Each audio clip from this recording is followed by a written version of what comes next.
She's like a sickness in my brain, a vision standing by the window pane. She ripples through the blinds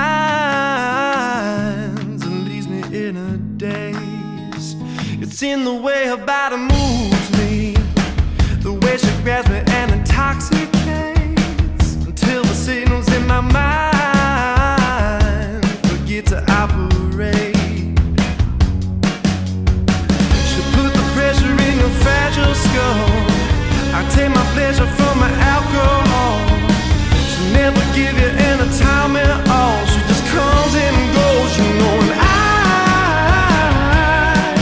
And she's got me living in a chemical love, and I try to find the strength to know when she comes back to me again. I'm gonna come up from my hiding.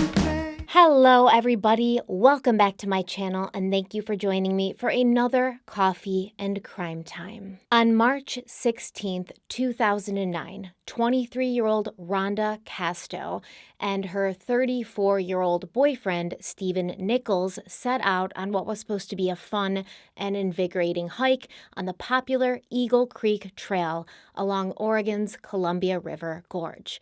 What started as a relaxing afternoon, spending time together and trying to get some physical activity as a couple, soon turned to a nightmare as authorities responded to a 911 call from Stephen Nichols, claiming that his young and beautiful girlfriend had fallen over 100 feet to her death as she ran down a narrow section of the trail. Stephen Nichols told the police that Rhonda had been high on marijuana when she fell. He said she'd been messing around. She hadn't been safe on that high trail, which had also become slick from the rain, and she'd accidentally fallen. But those who knew Rhonda, including her family and friends, basically everyone besides Stephen Nichols, they didn't buy this version of events at all, because waiting at home for Rhonda was her daughter, a gorgeous 9-month-old baby girl named Ava, who was Rhonda's life. Her family believed that Rhonda would never have been so reckless, knowing that she had Ava to look after and to care for, and they believed that Rhonda had not fallen, she'd been pushed. As far as Rhonda's boyfriend, Stephen Nichols, well, I can't say for sure whether he's guilty of murdering Rhonda Casto, of pushing her off that trail, but I can say with absolute certainty that he's guilty of being a smug, self-satisfied, delusional, overly confident prick who seems to have an incredibly overinflated view of himself. He seems to have placed himself on a pedestal long ago. I can't figure out why he did. I can't figure out what about him he thought was so special. But at some point, as he was sitting on that pedestal and looking down on all of the people that he felt he was better than and smarter than, he said, hey, this pedestal isn't high enough. And so he built a higher pedestal because this guy is a walking red flag. And he makes me feel dirty just looking at him. But anyways, before we dive into this case, let's have a word from the sponsor of today's video, Native.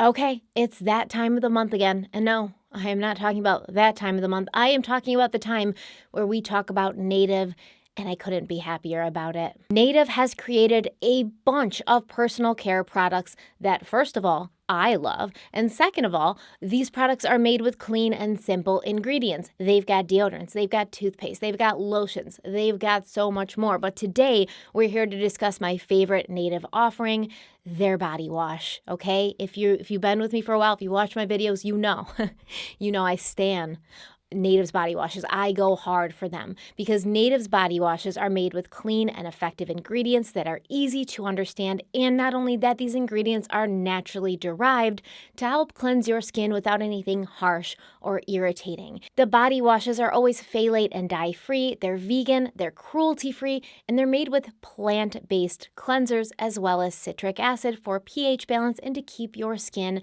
looking and feeling extra happy. Using these body washes is truly like a spa experience every time. They have the most beautiful, the most luxurious and creamy, frothy foam. And unlike other body washes, they don't leave my skin feeling stripped and dry. My skin always feels hydrated and silky, and it looks hydrated too. Like when I come out of the shower, it's got like a glow to it. And there's no weird leftover residue. That's because Native does not use sulfated surfactants, which is what usually is in body washes to make them foam like that. And not only are you going to feel like you're in a spa, it's also going to smell like you're in a spa. Using Native body washes in the shower leaves my entire bathroom and bedroom smelling delicious all day long, and also leaves me smelling delicious all day long. I do love that the scent lingers. It's light, it's fresh, but it lingers, and I can smell myself. It doesn't just go away as soon as I get dressed. With a wide range of scents to choose from and new ones being released all the time, there are options for everyone. And I always say this, and I will continue to, no one beats Native in the scent game. I do not know how they do it, but all of their scents are amazing, and I love that they never smell artificial for me. You know, if it says strawberry on the label, it smells like a legit strawberry. For instance, Native recently launched their Candy Shop collection, which is an offering of obnoxiously craveable candy shop-inspired scents, and one of those scents is strawberry and vanilla taffy. And I have it in deodorant form as well as body wash form, but literally, it smells like a strawberry. It smells like walking through a strawberry field on a spring morning right after it's rained and the sun's just rising and warming up the dew on the berries, and it just is so freaking delicious, okay? And I have some excellent news, my friends. I have some excellent news. My absolute hands down favorite Native scent is back, okay? Cherry Vanilla Macaron. When I was gearing up to do this month's video, they told me like, oh, you're going to be so happy Cherry Vanilla Macaron is back. And I almost didn't believe them. Like I thought they were messing with me. I had to go on the website and validate this for myself, and I can confirm it is back. For a while, it was only a special edition scent. I used it every day. I used everything I had, and it was a sad day in my life when I ran out of my Cherry Vanilla Macaron products. But now it's back, and all is right in the world again. This scent is everything. It's fresh, tart cherries, finished off with a smooth creaminess. It is so good, like... It's so good. You have to smell it yourself. And I know a lot of you have because they always sell out of Cherry Vanilla Macaron. Every time I mention it, they sell out and then I can't buy it. But listen, I do want to talk really briefly about some of the other new scents I've tried because I know I get stuck on my Cherry Vanilla Macaron and the couple few that I sort of cycle between, but I'm so pumped I tried some new scents this month. As I know, after I tell you about these and after you see the great deal I have for you, you're going to put in an order and you're going to get a bunch of Native body washes. So you got to try these out. Okay, first of all, sandalwood and shea butter. Amazing.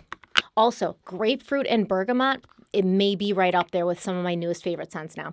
I freaking love it. This is an amazing combination. Grapefruit and bergamot. I love grapefruit. I love bergamot. Okay. Together, unstoppable. And I don't have this one in the body wash yet. I only have it in the deodorant, but I'm ordering it in the body wash. Honey and white oak. Oh my God. Oh my God. I don't know what a white oak smells like, but if it smells like this, give me a white oak forest right now. Okay, so trust me when I say you gotta try these out. Native has more to offer than just body wash. They have amazing deodorants and matching scents. They have hand lotions, body lotions. So treat yourself to the ultimate self-care package. Don't miss their new limited edition scents. And right now, it's a great deal. If you use the link in the description box and use code StephanieH30, you'll get 20% off your first purchase at Native.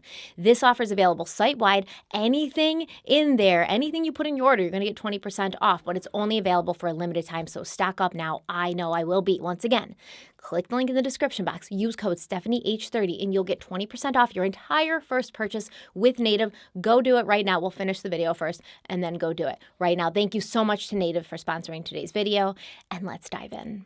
Okay, where do I start with this one? Usually I would start with talking about the victim, Rhonda Casto. I would talk about who she was in life, what made her special, what made her somebody that stood out, and there's something like that about everyone. Every one of us has something that makes us special and makes us stand out. So usually it's pretty easy to find those things. You just talk to the people who knew her in life. But sadly, there just isn't a lot out there about Rhonda Casto. Not at all. There's not a lot about her life before she met Stephen Nichols. I know that she was originally from Galveston, Texas, and I know she was an aspiring model, but other than that, literally nothing. I even went, like I said, I like to look at old newspapers. I went into newspapers.com because sometimes in early articles, they'll do interviews with the family and the family will say things like, oh, she was an avid soccer player, like anything. There's even a web page out there with her name on it. And on that web page, there's a section titled Rhonda's Life Story. And it's just completely blank, which is chilling. But it's also a great visual representation of the mystery of her past. Like, I don't know who her father is. I don't know why she left Texas. I really don't know anything. And it's sad because that means I don't know who Rhonda was. I don't know what she liked to do, if she liked to play sports, if she liked to play video games, what her favorite food was, what kind of music she liked to listen to. I don't know any of that. And I wish I did, because I would like to paint you a better picture of who Rhonda Casto was. But what I do know is that Rhonda met Stephen Nichols in 2005 when her mother, Julia Simmons, had rented a spare room in Stephen's 3-bedroom Portland, Oregon condo. At that time, Stephen Nichols was 30 years old, freshly divorced, and working as a day trader.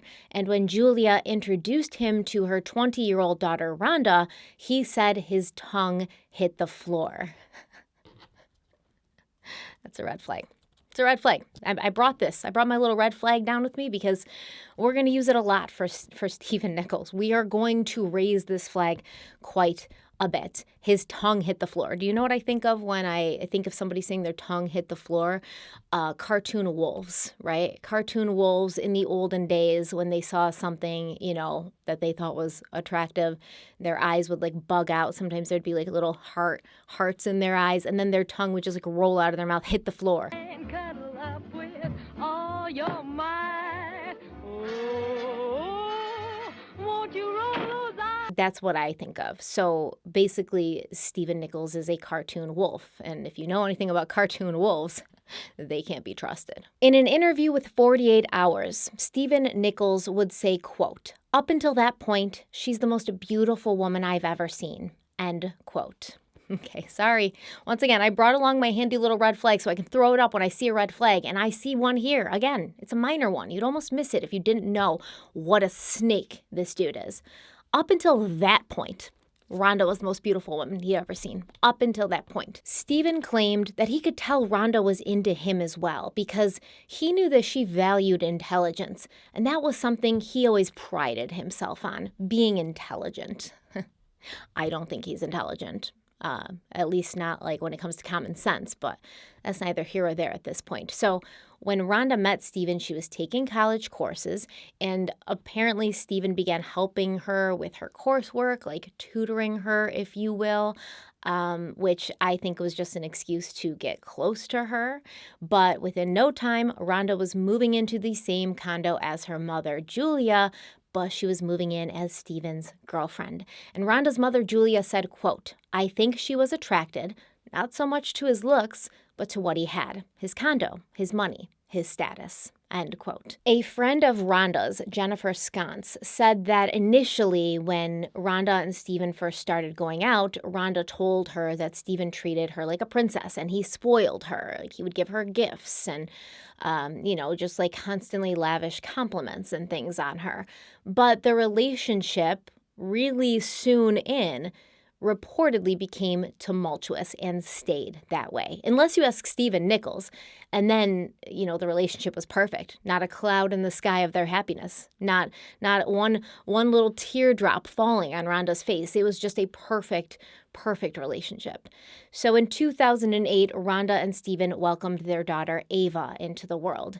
And Rhonda reportedly was an amazing mother who placed her daughter at the center of her life. Nothing was more important to Rhonda than Ava, and Rhonda loved being her mom. Even Stephen Nichols says this. Stephen Nichols does not deny that Rhonda loved that baby and that she was a very attentive, caring, and loving mother. But after Ava was born, tensions between Rhonda and her boyfriend Stephen increased. They had been apparently talking about getting married, and Stephen claims they were planning to have a wedding the following summer. Stephen even said that they had already looked at rings, and he wanted you to know that Rhonda's a gold digger, right? He wanted you to know that Rhonda was interested in a $30,000 ring, but he thought $15,000 was more reasonable. red flag, red flag. The woman's dead, and he's on a documentary or, a crime show talking about her. And he basically tries to make her look crazy, greedy, and pretty much useless. Okay. Now, are there times when he flatters her and he says oh, she was actually smarter than people gave her credit for. She was the most beautiful thing I'd seen up until that point. Yes, he does that. But then he goes back and forth between saying things like, she wanted this $30,000 ring, that little gold digger. He didn't say gold digger, but he's giving you that impression. That's what he's trying to do. And he says things like, she was so clumsy. She was always falling all the time. Just the other, a week before the accident, she fell in our bedroom and hit her head for absolutely no reason. I don't understand. She was just a super clumsy person. And I wonder if that's sort of a representation of how things were between them in their relationship, where in the beginning he was pumping her up, flattering her, telling her how beautiful she was, how wonderful she was, how he adored her and worshiped her. And then as time went on and as he got comfortable with her, he started negging her, bringing her down, trying to make her feel bad about herself so that she would continue to be in a relationship with him, a man who was clearly beneath her, a man who, she could have looked anywhere and done better. So allegedly they're planning this wedding. This wedding will never happen, by the way. And as far as anybody can tell, there's no evidence that anybody was planning anything. Stephen definitely was not planning a wedding. But according to him, they were going to get married. However, with a new baby in the house, Stephen and Rhonda were spending less time together. He was rarely home, and the frequency and intensity of their arguments was escalating. According to Rhonda's mother, Julia, and Rhonda's best friend, Jessica Colburn, Stephen had been both verbally and physically abusive to Rhonda, and Rhonda wanted out. Julia Simmons said, quote, she was going to move out, but she was trying to get the courage to do it. She was worried about not having enough money to support Ava, end quote. Now, according to Stephen Nichols, this was all a lie. He said that he and Rhonda hardly ever fought. He said he wasn't a fighter and he rarely got angry. But then in another interview, he says, yes, have I been known to be emotionally and verbally abusive? Yes, but never physically abusive. So you rarely get angry, but in a different interview, you're saying that you do have a tendency to be emotionally and verbally abusive, which, where does that stem from? Happiness, right? You're not emotionally and verbally abusive to somebody that you love and that you're happy with. You do that because you're angry, because you're trying to hurt them. In fact, Stephen even said that in the months before Rhonda's death, those had been some of the best times of their lives together. They were spending more time together, more time than ever, and they were closer than they'd ever been.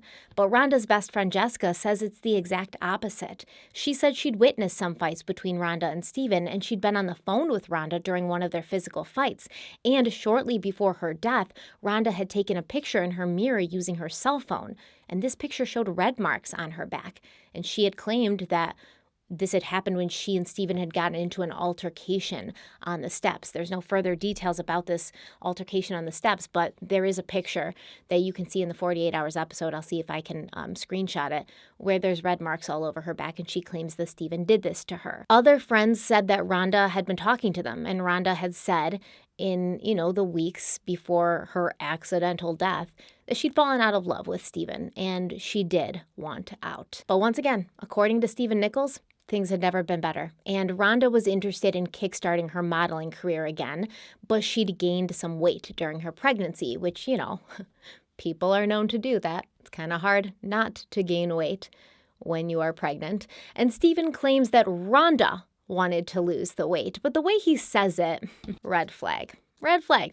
Stephen said, quote, she had gained quite a bit of weight from having our daughter. She was the heaviest she'd ever been, and she felt really disgusting, end quote.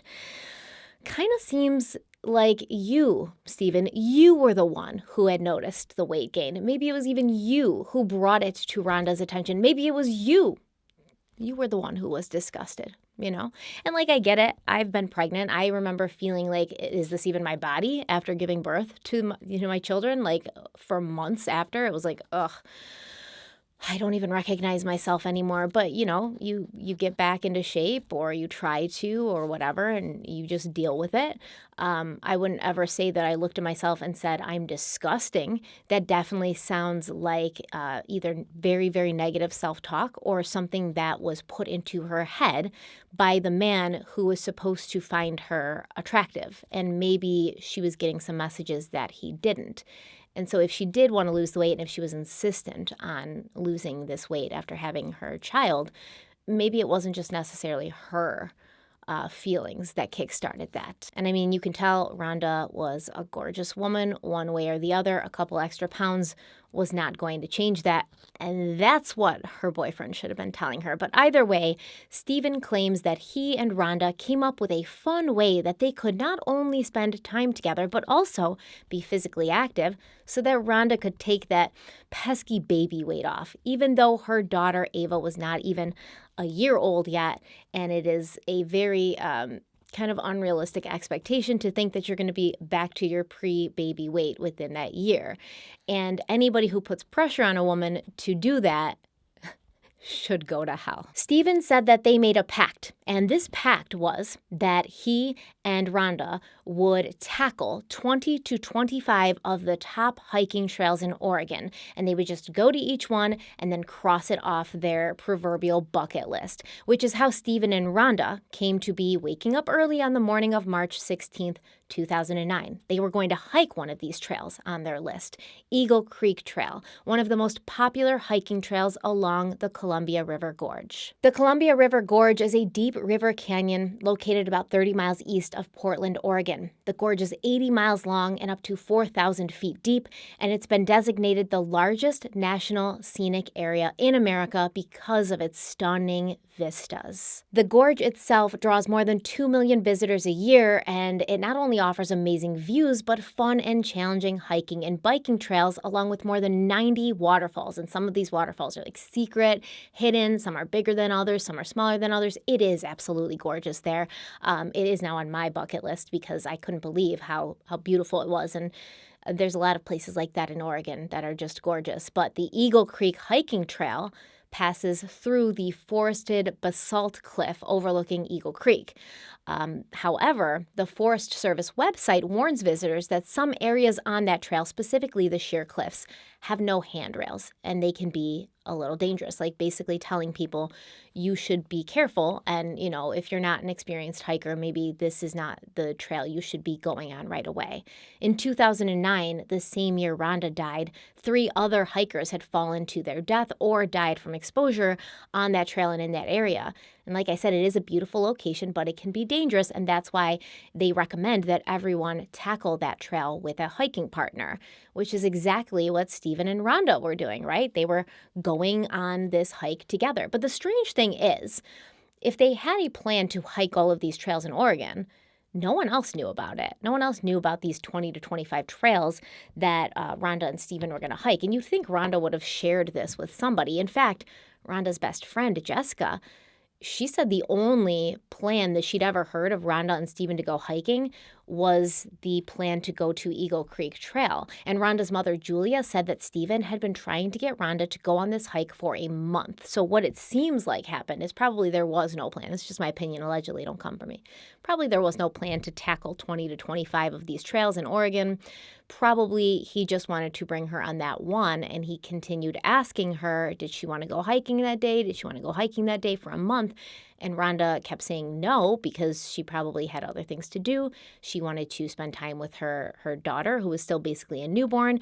And she wasn't as gung-ho about losing the baby weight as Stephen was, because if she was, then she would have taken him up on any opportunity to spend time with him and go hiking. When Rhonda called her mother, Julia, on March 16th to ask if Julia could watch 9-month-old Ava for the day so that she and Stephen could go on that hike, Julia claims that Rhonda made a statement which at the time sounded like an offhand joke, but later seemed more like a chilling prophecy.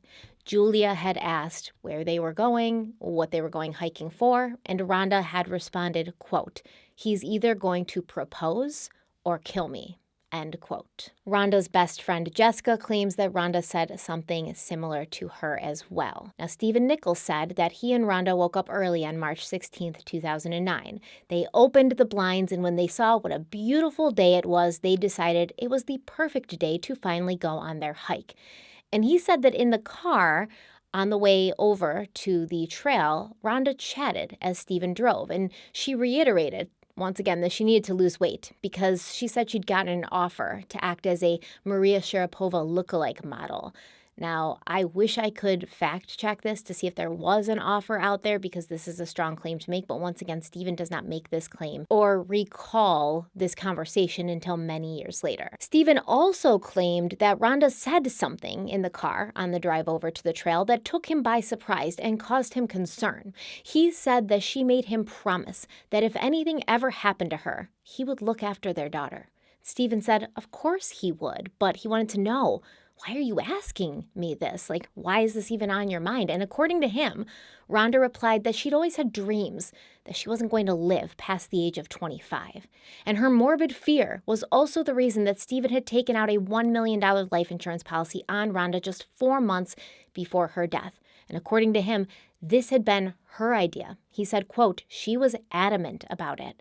I said, why do you want this life insurance? And she goes, because I want to leave our daughter something in case I die. End quote. Red flag, like, whoa. Am I right? Red flag, Stephen. Anytime somebody wants to take a life insurance policy out on you, you should definitely be concerned. And I've said this before, and I'll say it again. Do not be worth more dead to somebody than you are worth alive. Just don't do it. Now, Rhonda's mother, Julia, claims that the insurance policy was not at all her daughter's idea, but it was the plan put into place by Stephen after he'd lost $250,000 the previous year. I guess he lost this money in his capacity as a day trader. Now, we have two bizarre things that Rhonda said that day, allegedly, if we are to believe her mother, Julia, and her boyfriend, Stephen.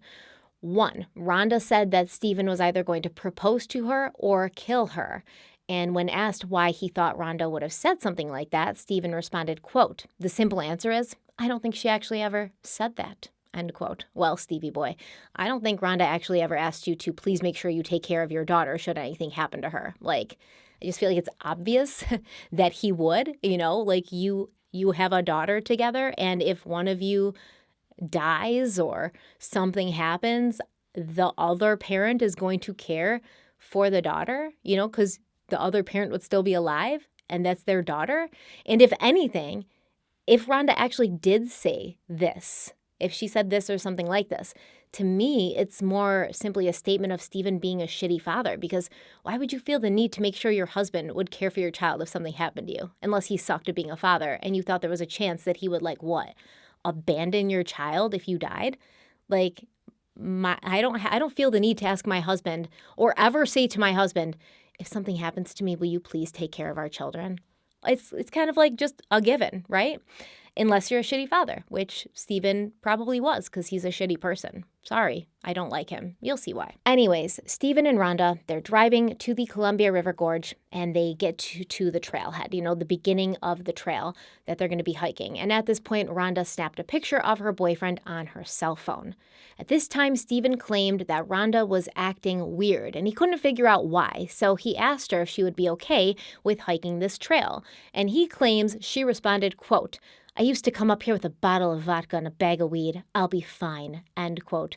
No, she did not say that. Okay.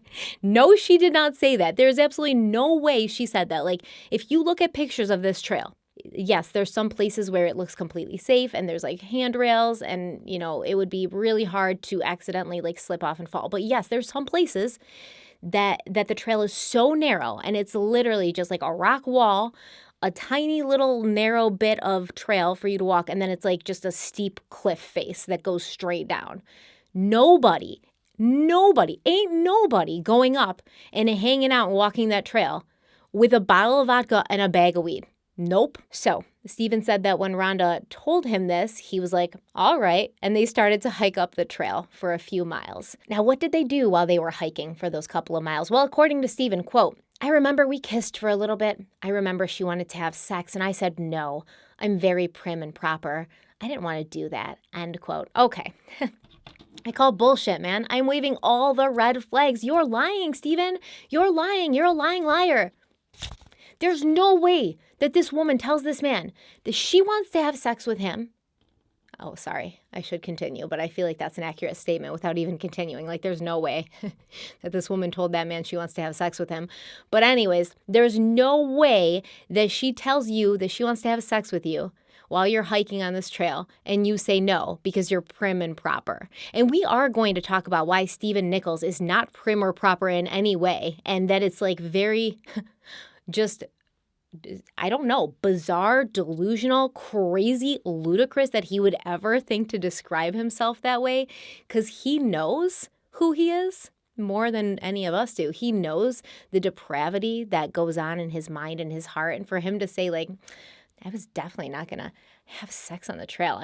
I'm so prim and proper. I'm too prim and proper for that. No, you are not, dude. Stop. And honestly, if you ask me, there was no way, especially on that day, that Rhonda even wanted to kiss him, much less have sex with him. And you're going to see why in a second. Okay, so Stephen also claims that as they were hiking that couple of miles from the trailhead up, Rhonda asked him that same question again that she asked him in the car. Would he promise to take care of Ava if anything happened to her? And there's a clip I so badly want to play for you from Stephen's interview with Peter Van Sant on 48 Hours. And I hope I can find a way to do it without getting hit for a copyright, because everything about Stephen's demeanor in this clip speaks volumes. I am going to bend over backwards and try everything possible to make sure I can play this clip for you, because it blew my mind.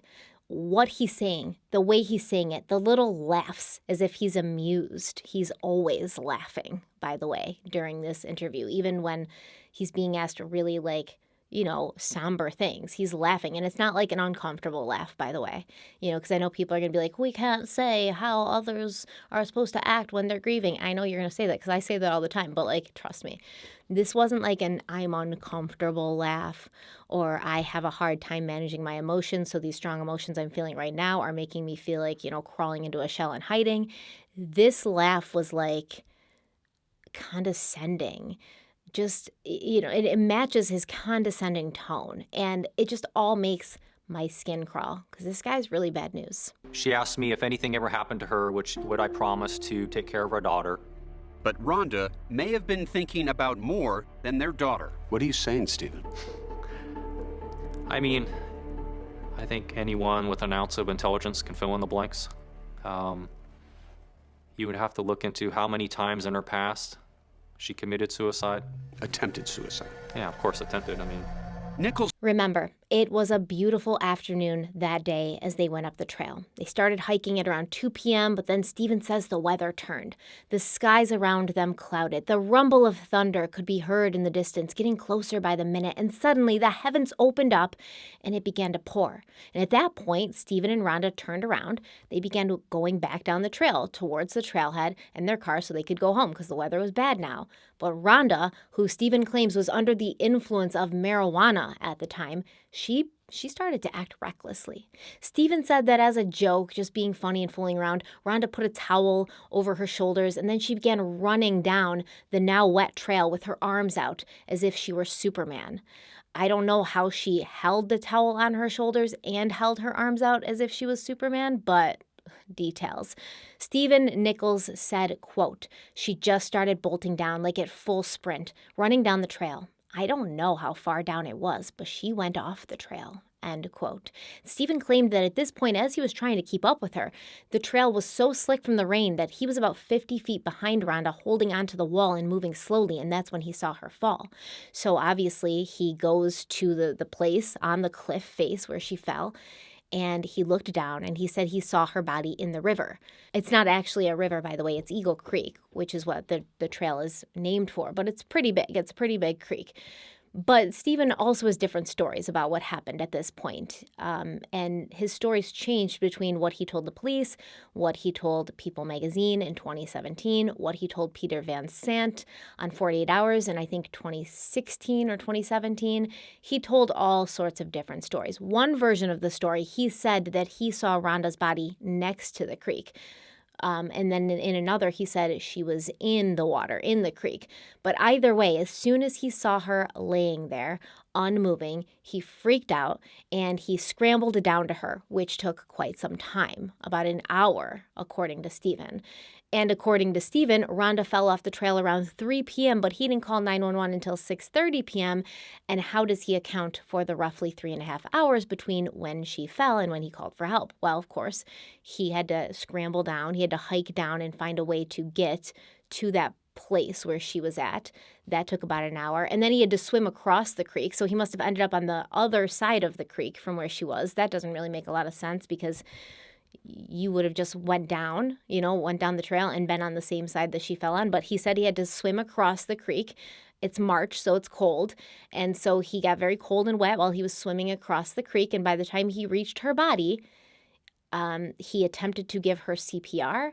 And then he collapsed on top of her, exhausted from hiking and swimming and from the hypothermia that he was suffering from due to his cold swim across the creek. And then because he was so tired and physically spent and because of the hypothermia, right, Stephen fell asleep on Rhonda's body. In some interviews, he said he doesn't remember how long he fell asleep on top of her body for. In others, he said it was about 45 minutes. But when he came to, he realized that she was dead and that he didn't have any cell phone service. And so he hiked back to the car so he could call 911. Now, I know who I'm thinking about when I hear this story, this narrative of Stephen Nichols. I know who I'm thinking about, another perpetrator in another true crime case. And if you know who I'm talking about, pause this video and go ahead and write it in the comments because I think we're on the same page. Now, there's obviously some inconsistencies between the story that Stephen Nichols told the police and the scene that they found themselves faced with when they began to investigate. They found Rhonda's body about 50 feet away from the water, not next to it, not in it. And they said that her body was curled up on its side, which made law enforcement officials wonder how Stephen could have performed CPR on her with her body in that position. Additionally, there was no evidence that Stephen Nichols had reached Rhonda's body or even tried to reach it. There weren't any shoe prints in the ground near her body or around it. In fact, the ground wasn't disturbed at all. It looked as if she had fallen off of the trail and then died exactly where she had landed. There was no sign on her body that CPR had been performed or that Stephen had slept on top of her body for 45 minutes. And the reason they know this is obviously because of the way that blood settles, lividity, things like that. They can tell what position the body was in, if it was in that position for an extended period of time, if there was anything pressing on her body while the lividity was setting in and things like that. And there's just no sign that CPR was done on her. There's no sign that she was moved at any point. And there's no sign that he laid on top of her for 45 minutes. Now, this story of Stephen's, it's giving Brian laundry. It's giving red flags. Big time. And when asked about these inconsistencies, Stephen claimed he couldn't remember. His memory was just too foggy from the hypothermia. But according to paramedics on the scene, Stephen Nichols didn't have hypothermia. Paramedic Wayne Overcash took Stephen's temperature from his ear 5 times between 6:37 p.m. and 6:52 p.m., and all temperature readings returned as either 36 or 37 degrees Celsius. So for some point of reference, a temperature of 32 to 35 degrees Celsius would be considered mild hypothermia, with symptoms exhibited being shivering, slurred speech, things like that. Readings of 29 to 32 degrees Celsius would be considered moderate hypothermia, which could cause sleepiness and some confusion and things like that. And severe hypothermia would show temperature readings of between 20 to 28 degrees Celsius. At the time of taking his temperature, Wayne Overcash noted that Stephen Nichols was not only verbal and alert, but his body temperature was within the normal range the whole time. So no readings that would suggest hypothermia. Now, remember that Stephen told the police that Rhonda had been high on marijuana when she decided to speed down the narrow trail pretending to be Superman. But according to Rhonda's autopsy, she only had small traces of cannabis in her system. She had not been high at the time of her fall. And you might be like, oh, small traces of cannabis, she could have been high. No. At this moment, as I'm sitting here and talking to you, I most likely have small traces of cannabis in my system because I was high last night, okay? But that doesn't mean that at this moment I'm feeling the effects of that. The amount of cannabis in Rhonda's system was minimal, very minimal. The autopsy also showed there was no evidence of a weapon or violence towards Rhonda, and it was clear that she had died from injuries sustained during the fall, but that did not mean that her fall had been accidental, and it also didn't rule out the possibility that Stephen Nichols had pushed Rhonda off the trail. The medical examiner, Dr. Christopher Young, testified that Rhonda's injuries were mostly below her waist. Her pelvis had been shattered, and this suggested that she'd left the trail feet first, not tumbling head over feet the way one would in an accidental fall. If you had slid off the trail and down the cliff, you'd sort of kind of slide down the cliff and probably do a little tumbling. Whereas, let's say you were pushed, right? You would be not expecting it. You'd be pushed. You'd go out far. You wouldn't slide down. And you would be falling feet first. Additionally, there were several recreations done of Rhonda's fall using a dummy that was her size and her weight, and these tests showed that if Rhonda had fallen, she and her body would not have ended up where it did because she was further away from the base of that steep cliff, so it was far more likely that she had been pushed. Later, when police were asked when they began to investigate Rhonda's death as a murder, the answer given was very, very shortly after, the next day. Because as soon as Rhonda's mother, Julia, found out what had happened, she went to the police and told them that there was no way this had been an accident. And as soon as detectives began to investigate, they also encountered some suspicious details. Firstly, they asked those who had been close to Rhonda about her relationship with Stephen, because remember, Stephen Nichols said that his relationship with Rhonda was absolutely wonderful. They'd never been happier. But everyone else must have been seeing a very different dynamic. Friends said that Rhonda was always complaining about the way Stephen treated her. She was trying to get out of the relationship. She was falling out of love. And when Rhonda's blood work showed that she was on antidepressants and anxiety medication that had been prescribed to her, they spoke to a therapist she'd been seeing at the time. And this therapist told the police that Rhonda had been suffering from some depression, but it wasn't because she was struggling with being a new mother or because she hated herself and she thought that she had gained so much weight she was disgusting. It wasn't because of that she was feeling a little blue. Rhonda had attributed her negative feelings to her relationship with Stephen Nichols, which she had described as being loveless.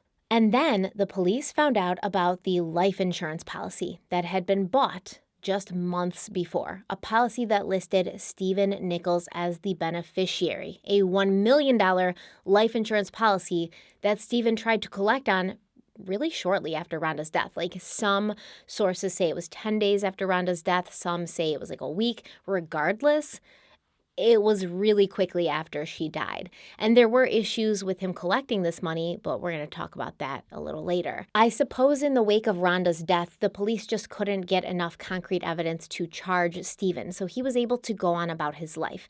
And a few years later, he and his daughter Ava left the United States, and they began living in China, where Stephen took a job teaching English to Chinese businessmen. And according to him, Ava was thriving in China. He said within 2 months, she was fluent in Mandarin. She was taking dance classes and taekwondo classes. She was learning to play the piano. And not only that, Ava had a new mommy.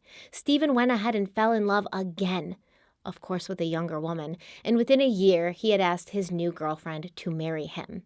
Now, listen to this clip. Listen to the way that Stephen not only speaks about his fiancée, his new fiancée, but how he speaks about women in general. And if you have a red flag, hold it up, man.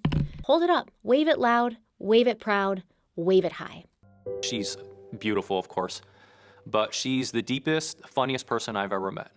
Stephen says Landy became like a mother to his daughter.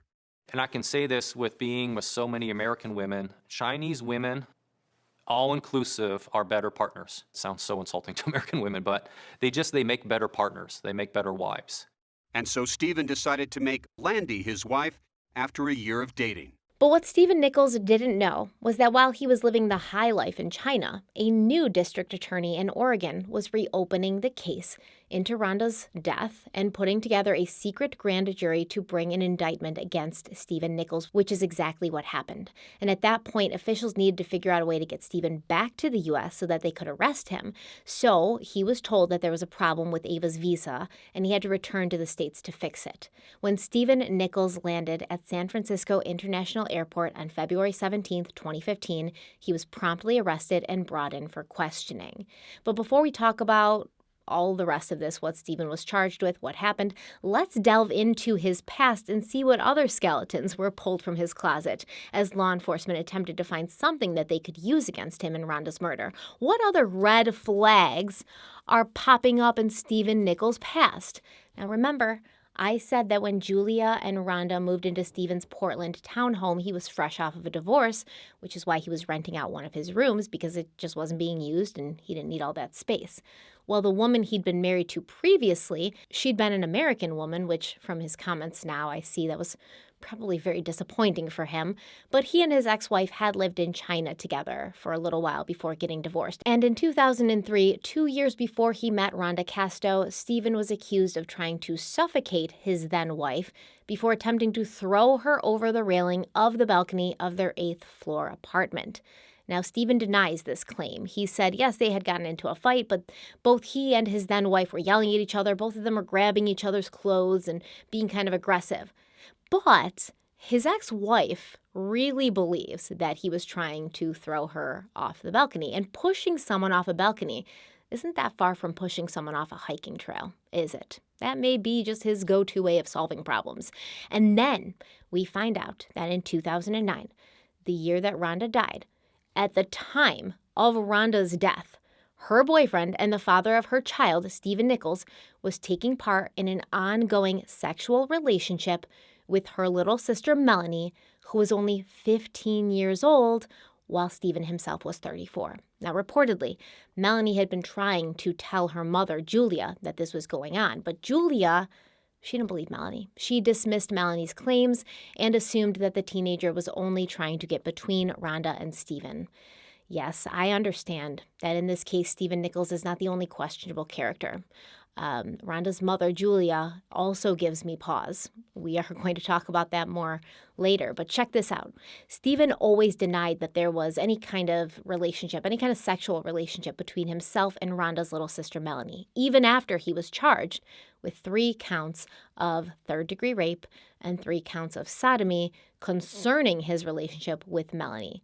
Even when he agreed to plead guilty to 2 counts of sexual abuse of a minor in October of 2017 in relation to Melanie, he still kept denying that he had ever even touched her.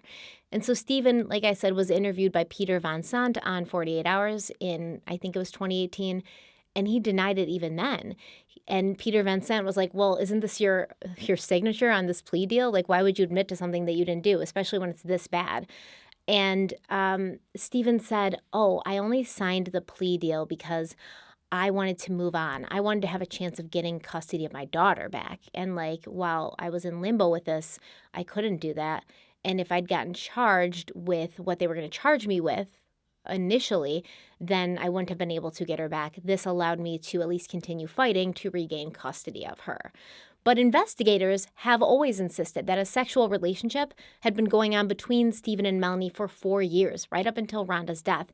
And after Stephen left the scene of Rhonda's death, the first place he went to was to Melanie. Stephen would actually later admit to having sex with Melanie when she was just 15 because he was interviewed by Maria Elena Salinas for Investigation Discovery. When you first started dating Rhonda, were you also attracted to her younger sister, Melanie?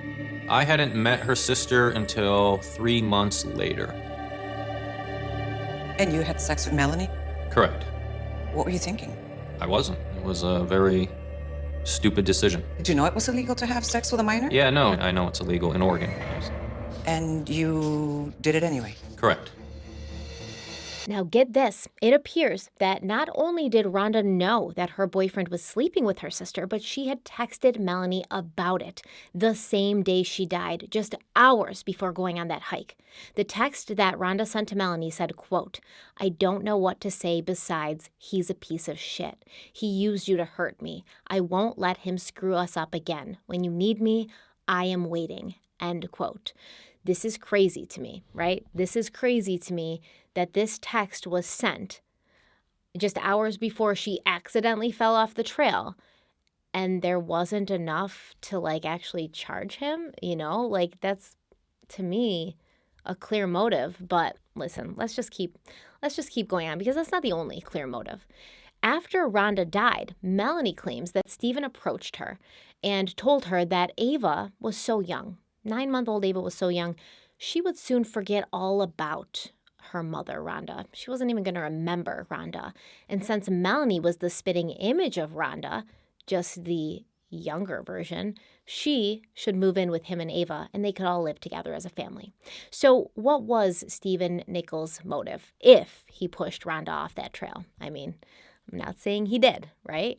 I'm just saying if he did, what would his motive have been? Well, take your pick.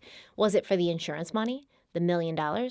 Was it so that he could get her out of the picture and be with her little sister Melanie? Was it because Rhonda had found out about what he was doing to Melanie and confronted him about it that day on the trail, and he took her out before she could do anything else about it, before she could take his kid away or, maybe get him arrested for sexual abuse on a minor? Maybe all of the above, right? Maybe all of those things were motives. And it wasn't just Melanie that Stephen was preying on. Less than 6 months after Rhonda's death, Stephen Nichols was again charged with 5 counts of sexual abuse towards a 13-year-old girl who he had apparently been sending sexually suggestive texts to, as well as a picture of himself shirtless. Because remember, I said Stephen Nichols was delusional and he had an unrealistic view of himself, and I guess this contributed to him actually thinking that anyone would want to see that trash. Like, ugh, gross. So this was not a mentally healthy person, Stephen Nichols. I'm going to leave it at that for now. He was broken. He was action-packed with issues, and as far as I'm concerned, he still is. So go ahead and give this video a thumbs down now, Stephen, because I know you're a narcissistic prick who probably watches videos about yourself. Stephen Nichols was arrested in the airport, remember, and charged with the murder of his girlfriend, Rhonda Casto. And of course, he pleaded not guilty, and his trial was scheduled for 2018. But in the meantime, while he was waiting for his trial, he got bail, and then he went on 48 hours and randomly alleged that what he'd been calling a tragic accident all of these years had actually maybe been Rhonda taking her own life. Stephen told Peter Van Sant that Rhonda had had a serious drug problem for most of her life, and he said that she'd been on drugs since the age of 12. He said she's never been off of drugs since she was 12 years old. And Peter Van Sant asks him, what kind of drugs? And he kind of starts listing some drugs off. He's like, cocaine, heroin, meth, alcohol, etc. And Stephen responded, all of them. What a dumbass. What a clown. Remember, Rhonda's autopsy showed only small traces of marijuana and also prescription drugs that she'd been legally prescribed by a doctor that she was using to treat her mental health issues because she was actively trying to get better by seeing a therapist and by taking this medication. And we've talked about this in cases before, but this is a slippery slope, and I cannot stand when people like Stephen do this to these victims, because what it does is it sets a narrative that if you were struggling with something before you died, your death can now be looked at as self-inflicted. It can be looked at as something you did to yourself now. Whereas if it was somebody who had no mental health issues and wasn't on prescription medication to treat anxiety and depression and hadn't struggled with things before, people would be less likely to think that they had killed themselves. This is very problematic because it makes people feel less willing to come forward and be open and honest about the things that they're struggling with when it comes to mental health. It definitely does. I know reading this stuff, we talked about it in the Phoebe Hansjuk case as well. If you haven't seen that series of videos, Phoebe Hansjuk was a young, beautiful woman from Australia, and she died in like a garbage chute in an apartment building. And there's absolutely no way this girl, Phoebe, got in that chute of her own volition and did it to take her own life, but her boyfriend claims that she did, right? So this whole narrative that people like Stephen try to spin after someone close to them dies and they're being kind of looked at as a suspect or a person of interest, it's very dangerous because it does make people feel that they cannot be transparent about what they're going through. because then if anything ever happens, people will just say like, oh, well, she was struggling with mental health issues or he was struggling with mental health issues. And that is, sad because it brings down our opportunities to connect as humans. When we feel like we have to protect our vulnerabilities because we don't want to be judged for them or looked at harshly because of them, we lose our ability to relate to others, to connect to others on a deeper level. And that's kind of where the world's going right now. On 48 Hours, Stephen was also asked to describe what he saw when Rhonda fell. Like you said you witnessed it, so give some specifics. Like, did she slip? Was she standing at the edge? Was she running and then she kind of like fell and then slid off? What happened? But Stephen won't answer those questions ever, except to say, quote, she did fall off. I can say I had nothing to do directly or indirectly with her falling off, end quote. But Stephen went on to say there was more to the story, but he wasn't going to elaborate on it. But then he does. He does elaborate on it. And he said that on the trail where Rhonda had gone off, the portion of the trail that Rhonda had allegedly fallen off, there'd only been one single footprint. No skid marks from Rhonda slipping, no sign that she was like running and then like slid, just one footprint at the edge of the cliff. And Peter Van Sant is like, hey, are you saying that she jumped? Because it sounds like that's what you're saying. And Stephen said, I've laid everything out there. People can come to their own conclusions. But dude, you haven't laid everything out there. You haven't. Not only have you given inconsistent statements, so we actually don't know what happened, but when asked to describe exactly how she fell, you said that you don't want to go into it, that you don't want to talk about it. You're not going to talk about it. So you haven't given all the specifics at all. You've given very few specifics, okay? Red flag, dude. Stephen went on to say that Rhonda, she was never a happy person. Her whole life, she'd never been happy. And she'd always known she wasn't going to live past the age of 25. And Rhonda had thought that becoming a mother would make her happy, but that didn't work either. Now keep in mind, this is the first time Stephen Nichols has ever suggested that Rhonda purposely went off that cliff. And he claims he never said anything to the police about it because they hadn't asked him specifically. Like, they didn't ask him. They asked him what happened, but they didn't ask him, do you think Rhonda did this to herself? So I guess he felt that telling the truth about what happened wasn't something he had to do because he wasn't specifically asked, which also, like, that's a red flag, okay? That is lying by omission. Kids do it all the time.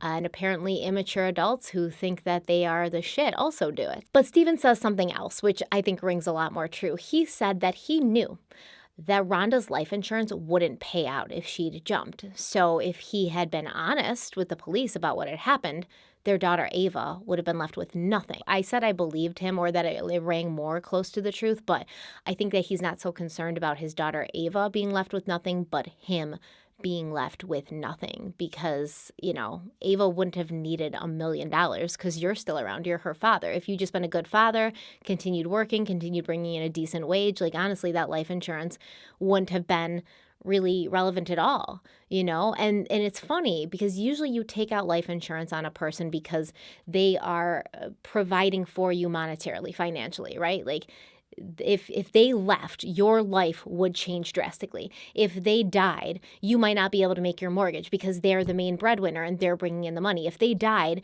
you would not have any money because you don't have a job, which is so odd, right? Because Stephen was the one who had a job and Rhonda was the one who was not really employed at all. She was, a stay-at-home mother with Ava. So what was he concerned about missing out on monetarily? Like, how would his financial life change if Rhonda wasn't in the picture? And that's what you have to ask yourself that question if somebody's trying to take a life insurance policy out on you. At the end of the 48 Hours interview, Stephen Nichols says something that is very Brian Laundrie. He had claimed that after Rhonda fell, he'd hiked down to her body, right? We remember that. And Peter Van Sant asked Stephen, was Rhonda still alive when you got to her body? And Stephen laughs again. He looks down and he says, that part I'm not going into. And Van Sant asks, did you put Rhonda out of her misery that day? And Stephen answers, quote, let me ask you, if you shoot your war buddy because you see how much pain he's in, is that murder? End quote. Actually, yes, Stephen. I think if you take someone who is alive and then make them no longer alive, that is the definition of murder. Like, you have murdered somebody, okay? Like, what do you mean their pain? That's so subjective. Are they in, like, emotional pain? Would you say somebody who's in emotional pain, you could just, like, take out a gun and shoot them in the head because, you don't want to see them in pain? So Brian Laundrie, right? So Brian Laundrie. In fact, I think Brian Laundrie probably looked this dude up before what he did to Gabby Petito because their whole vibe is similar, condescending, thinks they're better than everybody, thinks everything's a big fucking joke.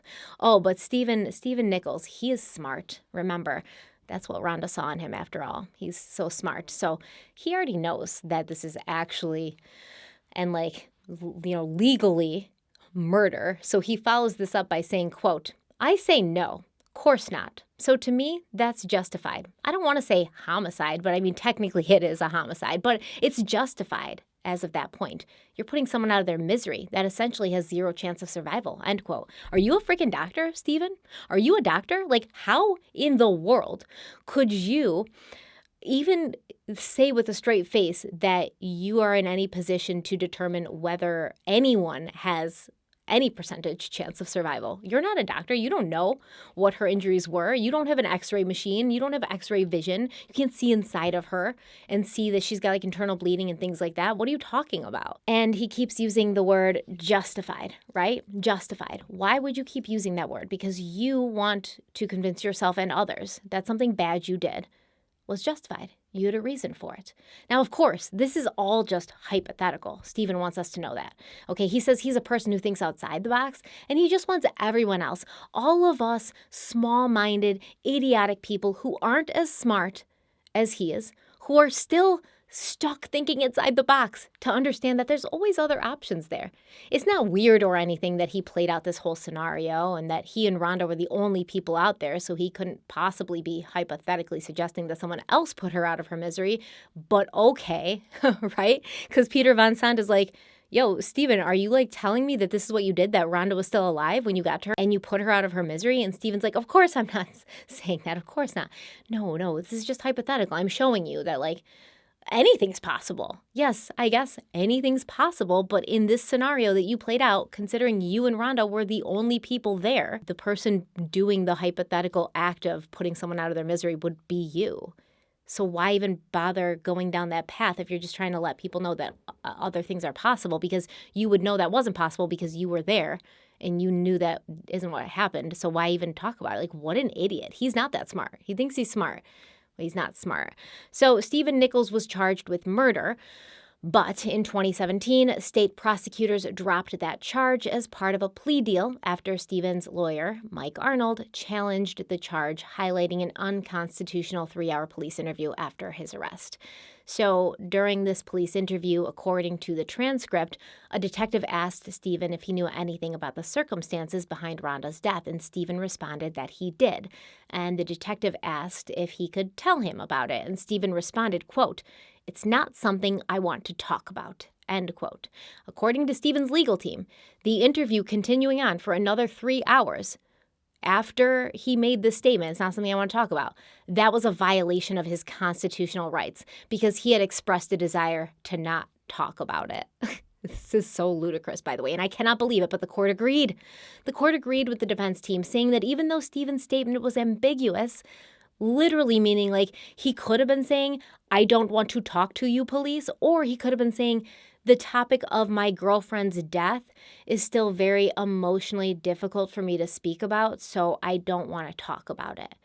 The court agreed and said that even though that statement was ambiguous and could have meant either of those things or a plethora of other things if you think outside the box, the detectives who were questioning him should have asked clarifying questions to determine what exactly Stephen meant by saying he didn't want to talk about it. So we're treating grown-ass adults like literal children now. Stephen said, I don't really want to talk about that right now. And the police were supposed to be like, "Now, do you mean you don't want to talk about it because it's emotionally hard? Or do you mean you don't want to talk about it because you don't want to talk to us, the police, without a lawyer? You know, like, is that what you mean?" If he didn't want to talk to the police without a lawyer, then he would have said, "I don't want to talk to you without a lawyer." That's what you should have to say. You can't just make these weird, ambiguous statements. "I don't want to talk about this." Like, what freaking suspect in a murder wants to sit down with the police and talk about it? None of them. But because this court ruled in favor of the defense, any statements that Stephen made during that 3-hour interview were suppressed and deemed not to be suitable to be entered into evidence. So we don't even know what he said in that interview, but apparently it was something that was concrete enough to arrest him. On top of that, though, it looked as if there was some evidence destruction going on. The lead detective on the case at the time of Rhonda's murder had destroyed some evidence when he'd retired. And this article says, quote, "The now retired lead detective investigating Casto's death destroyed evidence on his computer, including crime scene and autopsy photos and trailhead fee envelopes from potential witnesses." End quote. So this article goes on to say, quote, "Nichols' lawyers urged the judge to dismiss the indictment because of the missing evidence. Quote, "It is an affront to justice and fundamental fairness that Mr. Nichols' life is on the line, and the loss of crucial evidence in Mr. Nichols' case and others has been kept under the rug," defense attorney Mike Arnold wrote to the Oregon Department of Justice last year. Olson found that the detective intentionally wiped his hard drive clean, causing the destruction of his investigative materials. But he also said it's not clear that Detective Jerry Tiffany acted in bad faith, which would be necessary to dismiss the case. So the judge is Olson, and he's saying, like, yeah, the evidence got deleted, but I have no evidence that this detective did it on purpose to, like, compromise the investigation. He was just wiping everything when he retired because it's his hard drive and he didn't want it there anymore. And apparently this detective had made copies on a thumb drive and a disk, but they couldn't find those copies anywhere. So I don't know if he told them where he left them or if they weren't there where he left them, but no one can find them. In a court motion, Arnold, who is Steve's defense attorney, wrote that this was not a simple mistake of accidentally hitting the delete button. The entire hard drive was apparently erased. It is frightening that the grand jury was asked to indict this circumstantial murder case without all of the evidence. Like, erasing an entire hard drive is actually as simple as hitting the delete button, like, for sure. And if that guy doesn't work for the police anymore and he doesn't want those files on his hard drive, then that's not a bad thing. Or if it's the police's hard drive, like the police department's hard drive, and he's retiring and he doesn't want, like, his personal stuff on that hard drive, like, yeah, he would probably wipe the whole hard drive. But because of these two things, the 3-hour interrogation that was unconstitutional and the missing evidence, the judge basically told the prosecution, like, I think if you take this to trial, you're not going to have enough evidence to actually get a jury to find this guy guilty of murder. So you should give him a plea deal. Stephen ended up taking a plea deal. The murder charges were dropped, and in exchange, he pleaded guilty to negligent homicide. So basically, they were saying he was, negligent because when she was running and it was raining, he should have stopped her. He should have, like, called out and said, "Hey, don't run," or, done something. And by his own admittance, he said he had not done that. So that is why he was charged with negligent homicide. And because of this agreement, Stephen was sentenced to 3 years of probation, and he was given credit for the 19 months that he'd spent in jail awaiting his trial. And to this day, he still maintains that he had nothing to do with Rhonda Casto's death. In 2018, a judge revoked Stephen's parental rights, and Ava was sent to foster care, where she will remain until the age of 18, when a good portion of her mother's life insurance policy will be waiting for her. And Ava has apparently not seen her father since the day he was arrested in 2015. And you might ask, why did Ava go into foster care when she has living family members, Rhonda's family members, to care for her? And this might have something to do with it. After Rhonda's death, her mother, Julia, was charged with theft of government funds. And apparently, Julia had stolen nearly $40,000 across 5 years. Julia had applied for Social Security benefits on behalf of her granddaughter, Ava, who was only 9 months old at the time. And Julia claimed that when this happened, Ava was living with her and she was using the money for the care of Ava. But the prosecution says that between April 2010 and December 2014, when Julia says Ava was living with her, Ava was not living with her. Ava was actually living with her father, Stephen. And so Julia got charged with this, and she was sentenced to 30 days in a halfway house as well as 3 years of probation. She pled guilty, and she has to pay back the money that she stole, which is almost $40,000, $39,000. So that could be why Julia was not put in charge of Ava, or Ava wasn't put into Julia's care. And like I said kind of briefly earlier, yeah, are there any good guys in this case? I know Julia was Rhonda's mother, and she was fighting really hard for Rhonda, and definitely I think rightly so, because I agree with Julia. I think Stephen Nichols definitely had a hand in Rhonda's death. That's just my opinion. Allegedly, don't come for me. But I also think that Julia wasn't probably the most responsible parent. And that is highlighted in what she did with the Social Security benefits. And that is also highlighted with the fact that I feel like she kind of pushed her 20-year-old daughter at Stephen Nichols and knew that Rhonda was kind of just with Stephen for his money and kind of allowed that to happen, which I think is a bad example to set. And then we also have the fact that her 15-year-old daughter, Melanie, came to her and told her, like, listen, this man is raping me. Like, we have a sexual relationship right now. And Julia dismissed Melanie's claims and said that she thought that Melanie was just trying to cause problems with Rhonda and with Stephen. So, like, to me, yeah, you're not the most responsible mother.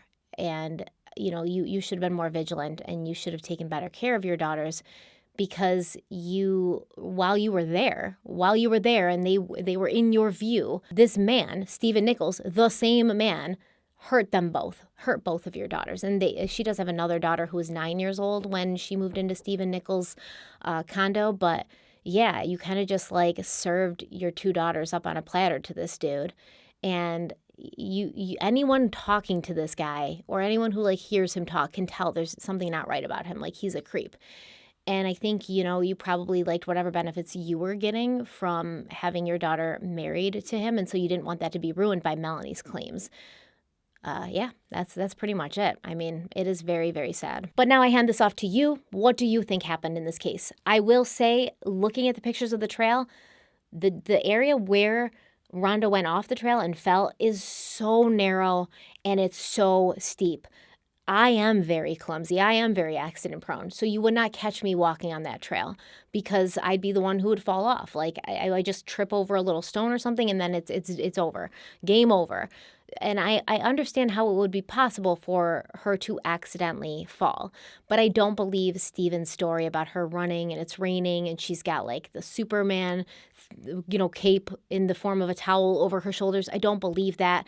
Is that something that I would possibly do under the influence of marijuana? Yeah, definitely. It sounds like something that I would do if I was high, but not on a steep trail like that and not when it's raining. Like, even when you're high, you still have a logical place in your mind where you're like, this is a little dangerous. And on top of that, she wasn't high at the time, right? We've already talked about how her autopsy showed there's very minimal amounts of cannabis in her system. So why would she have done that otherwise? She wouldn't have, you know? She would have recognized the danger and recognized that she wanted to get home to her daughter. I also don't see that Rhonda would be kissing on Stephen and trying to get him to have sex with her when just hours before that, she had texted her sister basically saying, Stephen's a piece of shit. He's just, you know, trying to hurt us, and we're not going to let him do that anymore, and I'm here when you need me. Like, I'm on your side. I'm with you. Screw this guy.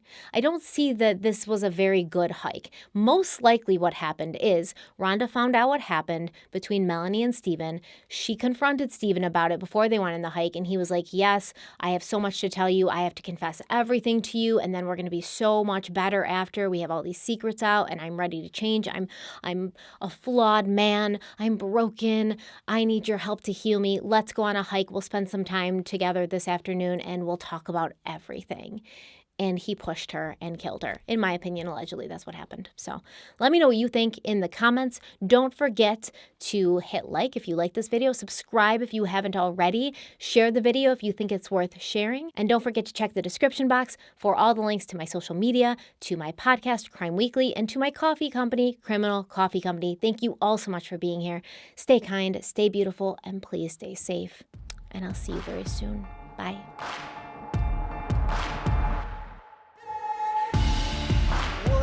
Don't break now, and the bottle's going straight down, and that river runs deep, the mountains get steep, and the voices getting too loud. All these feelings I've buried, it's looking like a cemetery. They're coming back from the grave, calling out my name, better say a Hail Mary. Well, you don't know how deep it goes until it's getting you slowly. So you got to let it go. I got blood